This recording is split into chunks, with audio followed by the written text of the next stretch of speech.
Good morning and welcome back. Today we have Dr. Patrick Coates from Atrium joining us today. Thank you for being here today. Thank you for having me, Monica. I'm excited. February is a really big month. What is February for you guys?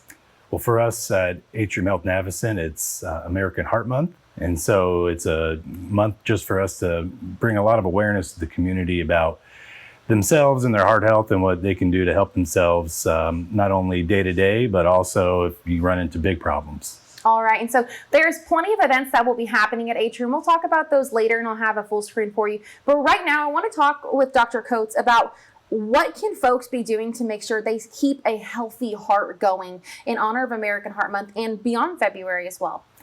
Well, the first thing is just thinking simple and trying to do things in your day-to-day life that help optimize your health. And that's things like diet, exercise, eating healthy, and then on top of that, really trying to follow up with your primary care doctors on a regular annual basis because they can really screen for a lot of problems that ultimately lead to heart problems. That can include simple labs, it can include more advanced tests, but really the primary care doctors are the first line of defense in trying to help diagnose and refer you to the people that take care of your more advanced problems with your heart. As a cardiothoracic surgeon, what do you do? What tools, what techniques? Can you kind of talk about what you do? Yeah, so when the interventional cardiologists send us a patient, it's usually someone that needs some sort of open heart surgery. And the surgeries that we provide are ones that are done around the country. And the most common one is the coronary artery bypass grafting. It's called CABG for short, or bypass. And that's what a lot of people commonly refer to it as. But we do that surgery the most at our hospital. We also provide a lot of other surgeries, including surgery for your valves. And we can do the more open heart surgery type, or we can do the minimally invasive type, which is the TAVR valve. And that's another common way to replace a valve that isn't working well.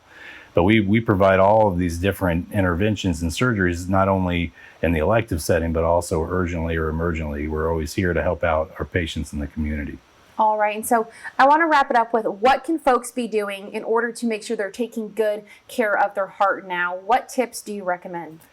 So keeping it simple, starting at home is always the most important, and that starts with diet and exercise. The healthiest diet a patient can eat is the Mediterranean diet, but it's also avoiding foods that are bad for you. Those are foods heavy in saturated fats, high in sugar or processed sugar, and really processed foods.